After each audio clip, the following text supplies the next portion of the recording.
This is Grant Hardin, Hello. a 50-year-old Hardin? All right. police officer All right, hiding all a right. horrifying secret. Grant has been apprehended on suspicion of murder, but as it would later transpire, his crimes and behavior were so bad that in his interrogation, he tried everything he possibly could to escape.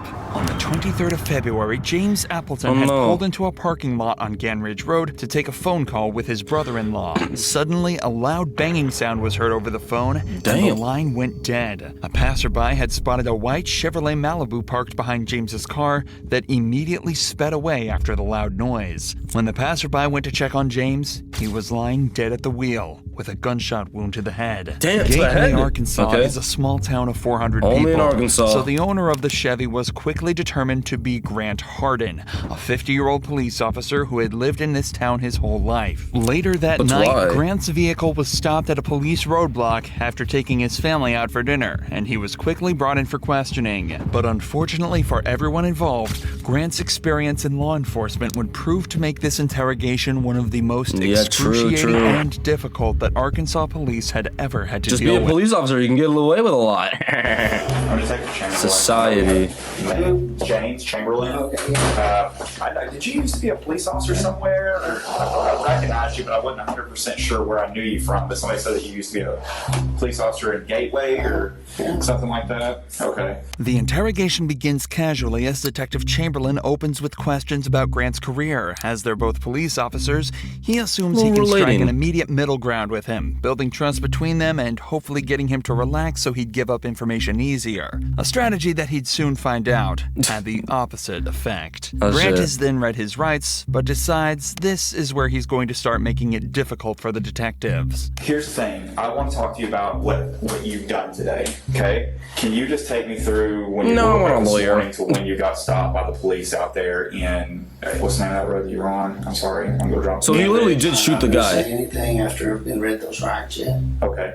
Well, I don't know what's going on. I am kind of sickly to what I'm here for and things. Up until this point, Grant hasn't been told what he's been brought in for, and states that he's feeling sickly given the circumstances he's been put into.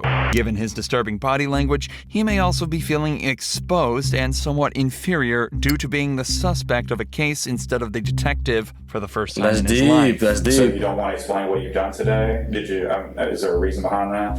What was the first thing said? I have the right to remain silent. Okay. So you're telling me that you don't want to talk to me right now? Okay, cool. Hang tight right here for just a few minutes, okay? As is normal in a case like this, the detectives leave the room I feel like, okay, obviously you have the right to remain silent, but I feel like at a certain point, like, that kind of just means you're guilty. But I don't want to be like, I know someone in the comments is going to be like, something, I don't know. minutes to talk about how they're going to handle the interview. And not only does it give them time to formulate their approach, but it also gives the suspects time alone to worry about what could be going on and form anxiety regarding their situation. At the same time, though, it may also give the suspect a moment to collect their thoughts and generate their own story and approach to the interview, putting the detectives on the back foot instead. It's like a tug of war, back and forth. I'm Detective Cordier. I think we've met once before. Probably so. Yeah, I think so. That's crazy. So we met before. I don't know if I scared you at the beginning or what, but that's why I was trying to, and I can't. You see the position that I'm in. I can't tell you why you're here, but at the same time, I need to rule you out into something. Does that make sense? When the detectives re-enter the room, they try an obviously different approach, this time attempting to set Grant at ease, stating that they just need to clear him from any wrongdoing, and then he's free to go on his way. Just tell us what you did. Surely he doesn't expose himself. Many people would, at least subconsciously, be inclined to open up a little more in an attempt to get out of there as soon as possible. Yeah. But Grant has other ideas. Would you be willing to talk to me about your day, knowing that I need to rule you out of something, or like I'm just, if you didn't do anything wrong today, you have nothing to worry about? Yes, I would have liked to, but before the rights were read. So not knowing what's going on. Yeah, and you understand as a detective, we read those rights to everybody who comes in here. It's not just you. It happens to everybody that walks through this room and talks to us. As a former police officer, Grant is fully aware of all of this. He knows everybody that's interviewed, innocent or not, has to be read these rights, which essentially completely invalidates this as the real reason that he isn't talking. He's just using it as an excuse to refuse to talk. and possibly to even stall for time. I guess my question is this, knowing what I just told you, I guess if it was me and I was, if I was in your position, I'd be like, hey, James, I did this, or Grant, I did this, I was at, here, and here. Just to clear yourself. I mean, Blood left. Okay, these two left the room. He should have thought about this so that he could just tell him like some fake ass story and like include an alibi in there. Like, just easy. Be done with it. But at this point, like, I can't clear you from this because you could still potentially be a suspect. I don't know if I'm not explaining it right or what's going on here. It fine. I just have to, once the rights have been read, I have to. It says I have the right to be silent. Doesn't mean you have to be silent though. Okay. You can talk. I know you were a police officer before, right? You're a police officer in Gateway. It's an easy yes or no. This guy's such a troll. I'm being silent. Well, I can see that. We can do this all night. I mean, it doesn't bother me. You're going to continue to be a suspect until I find out otherwise. Okay. Unfortunately for the detectives, What are you yapping Grant about? is exercising perfect form within this interrogation. All right. Refusing to talk greatly hinders the investigation as a whole and completely prevents the detectives from making progress, all while being completely legal. This is why Detective Chamberlain is starting to appear visibly annoyed and decides to take a break from the interrogation, as letting emotions take control in an investigation like this can be extremely dangerous for the detectives. But once again, this time alone can also give the suspects the chance to come up with a plan. What you trying to do? You is not escaping, little bro. Big ass. Oh wait, what? Hello. I need to go You need to go where? home or get ready for work in a little bit. Okay, we'll just have a seat and I'll get it for you. Okay. Okay. All right. Thank you. Oh shit! I thought he was gonna walk out and like damn kill somebody. The other officer told me you want to talk to me again. What's going on?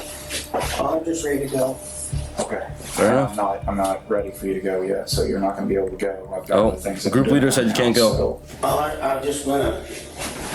I was gonna go. I just wanna go. Tell you that. Okay. Yeah. No, you're not. But I'm going to. Okay. Perfect. Thank you. He looked like Oddly Guy from enough, Zodiac. in many other investigations like this, now is around the time where an officer may attempt to come to a decision regarding the suspect. The interview is obviously at a complete standstill and Yeah. no progress is being made in any direction. The standard protocol would be to either gather the information needed to charge the suspect for a crime or release them based on a lack of evidence. But whether the detective thinks he can extract more information or if it was an ego-based decision, Grant is told to stay and continue the interrogation. The police then try to take some time to piece together more of the story, talking to witnesses to try and place Grant at the scene of the crime. Despite his silence being perfectly legal and acceptable, That's crazy. it greatly increases the detective's suspicion towards him. Yeah. Suspicion that's only heightened when Grant's wife says that his only alibi was that she thought he was spreading grass seeds at the time of James's death. All signs point towards Grant, and Detective Chamberlain goes back in for round 3. Detective Cordero is talking to your wife right now. I talked to her a little bit, so I've kind of got a timeline. of Don't where be you talking were about and where my you are wife. Today. We all know what happened, okay? I'm not trying to get you in any trouble. I'm not trying to get her in any trouble. You got a little daughter. Why would you kill someone? Needs her parents. You got a daughter, you got kids, you got people to look out for. You've had a problem with this guy for a while, and this was an accident. So now he's starting to reveal more. Or you maliciously chased him down, or what happened. But if I don't get your side of the story, I won't ever know. We're writing a book. You got chapter 1. You got chapter 2 and chapter 3. Chapter 1 is what happened today, what started out today, how your day started. Chapter 2 is what led up to the incident. Okay, And chapter 3 is you Both explaining it in book terms. about what happened to lead you up to that. I know you went to eat, out tonight. I know what you said at dinner. I know that you went to Lowe's afterwards. I know everything, but I don't know what caused the incident. And if I don't know that, I've got to assume the worst. I'll let you think about it. I'll give you one more chance here in a few minutes, and I'm not going to talk to you anymore. I'm telling you that. Well, what happened? I know, you know. We have witnesses that put you there. They physically ID'd you. The 2 cars that drove by. What Man, guys? What happened? Who did I kill? I just want to know why it happened. I'm going to sleep good tonight regardless. I don't think you will. Ooh. At the time of the murder, when the two cars Okay, were you parked cooked up with beside that. each other, the man in the white Chevrolet waved the passerby past before the gun was fired. As they passed, they were able to get a good look at the driver. And unfortunately for Grant, it was Andrew Tillman, another resident of the small town who had known him since he was a child, and was hence able to undoubtedly place him at the scene of the crime as the gun went off. Small town. Both Grant and Chamberlain know without a doubt what happened to James. But Grant also knows that his only chance of escaping is to continue to remain silent and pray that they can't gather the evidence they need. The detectives are now forced to try almost anything they can think of to get movement out of Grant, starting with allowing him to see his wife and daughter in hopes that it will invoke some sort of emotional reaction within him and get him to talk. Bro's a pro. I was about to leave. She wanted to give you a hug before she left. Are you good with that?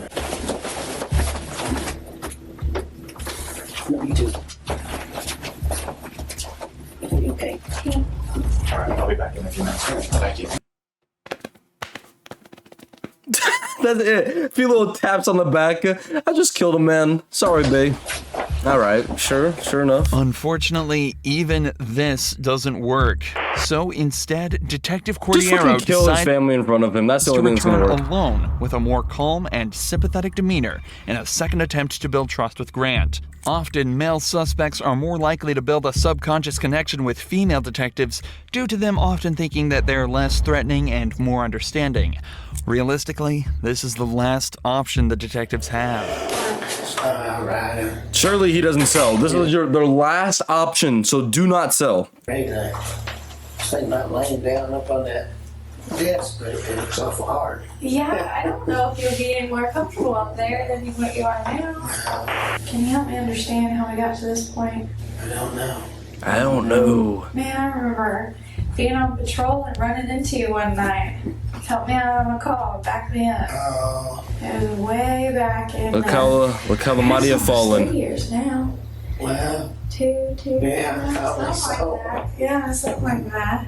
you guys are always good to help us. Help me too. Yeah, absolutely. Brad, you was always right there, man. Cordiero opens up with an anecdote about how Grant apparently backed her up on a case 3 years ago. Even though he doesn't necessarily remember it, this will give him the idea that Cordiero will be even more sympathetic and helpful towards him as he's done her a favor in the past. It also allows them to continue Wait, she kind of cooked. Think about it. She's like, thank you so much for helping me. So now he's going to be like, hey, yeah, help this girl out. Maybe she can help me out. Something like that. Maybe I'll be a little more talkative. reminiscing about their time on the force and the people they've worked with. Okay, Further okay. strengthening the subconscious bond Grant will be creating. I just don't understand how we got to this point. Yeah, me neither. You're willing to All talk. right, bro. I'm just ready to go to bed. I'm just ready to go to bed. Me too. And we could do that. Just Oh, talk to me. let's go to bed together. Well, I just have to, since you read those rights, I have to do the right. Well, what's the difference? You know the difference? Regardless of something happened or not, and if it did, if it was an accident, well, tell me. Like, let me help me help you. Help like, me I wanna help know you. What I can do Sorry. or what happened today to be able to explain it later. What a I weird don't know case. what happened today. I just need to. You know, people are gonna have questions. Your family. Well, I have questions. Well, I don't know what exactly. happened, he says. So why can't we figure this out He together? can't even just say his day.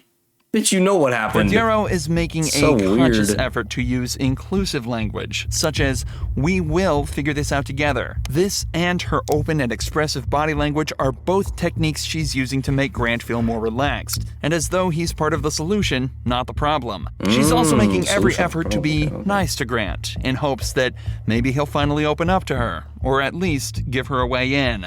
We can start from the very beginning. I mean, I know you probably slept in because you work nights. I work nights. Trust me, I worked nights for almost 4 years. I understand how that sleep schedule is. Yeah, Trying to relate? it's all So, messed up. It's all did gone. you sleep in today? Yeah, I bet you did. You could have got to work tonight, huh? Yeah. Yeah. What time did you get up? Yes. Okay, she's cooking, she's Usually cooking. what time I got up too. Did you watch anything good on TV? Usually that's what I do. I'd eat and watch TV. I'll woke myself up a little bit. Anything good? Same old stuff. Oh, yeah? on TV. You watch the same episodes? Or cooking. like, do you have a specific TV show you She's cooking. wake up and watch? Well, we watched, my wife always has it on I can't remember what channel it's called, right now, TV Land. Oh, okay. TV Land. I haven't really watched any of that. I couldn't even tell you what it was about. Is your wife like that? Oh, yeah, I think she'd better watch other stuff, but Okay, so you got a little bit of the day. It might not be about the case, but finally, Grant is talking, and Cordero has found her way in. If she can keep the flow of this conversation up, she might be slowly able to extract information from him even without him knowing. Talking about specifics such as TV shows and sleep schedules, even that could lead to catching him in a lie, and placing him in certain places at certain times. Yes, sir. But most importantly, she's building a connection with him and continuing to let him talk, which increases He's the yapping. chance that he either slips up or decides to make it easier on the detectives and answer a question. But predictably, as soon as Cordero started asking him to talk about the case again, he shut down once more, refusing to answer this guy any more is such a questions yap. and staying silent. I think you have a lot to live for. Oh shit, we getting like this? Family, who I've had the privilege of talking to. The way I look at it is you're a man. Men face their mistakes and they own up to them. And they figure out what happened and figure out how to solve it and move on. Like I said, I'm honestly here to help you. I want you to understand that. I wouldn't spend my time in here with you if I didn't. And that something happened today that needs to be explained. Did you make a mistake today? Even after Say it, reminding say him it, of say his it, say it, family, say it. Grant doesn't move an inch. This guy's good, bro. Realizing that his only chance of being let off is to not speak and hope they don't find anything. I like you. I like this fella that was a detective here. And I don't care about any of that and stuff. And I just don't know how to. I haven't had this happen before. Being brought in and interrogated for something.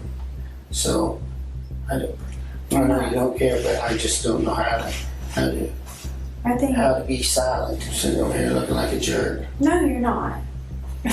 Honestly, you were far from that. You're very polite. Don't you know why you're here? I appreciate you guys, and I'm just gonna get a lawyer. Yeah, it's up to you. Such a yapper. Obviously, something's going on, and I need one. I just want to hear your side of it. I want to get a lawyer. Boy, you don't need it. You know what you did. I mean, I guess he needs a After lawyer. hours of almost pointless Damn. back and forth, Grant finally asks for a lawyer, meaning the detectives can no longer question him, Wait, why didn't he just ask for one before? and concludes the interrogation. But this is far from where the story ends. Ugly yeah, bitch. Between this interrogation and the final court hearing, Grant and his lawyer both realized that there was simply no way he was going to be released scot-free. Not only was there a man at the scene of the crime who all but saw him pull the trigger, people were also starting to realize that he'd actually either been fired or resigned from 3 different police force jobs before becoming the chief of police in his hometown.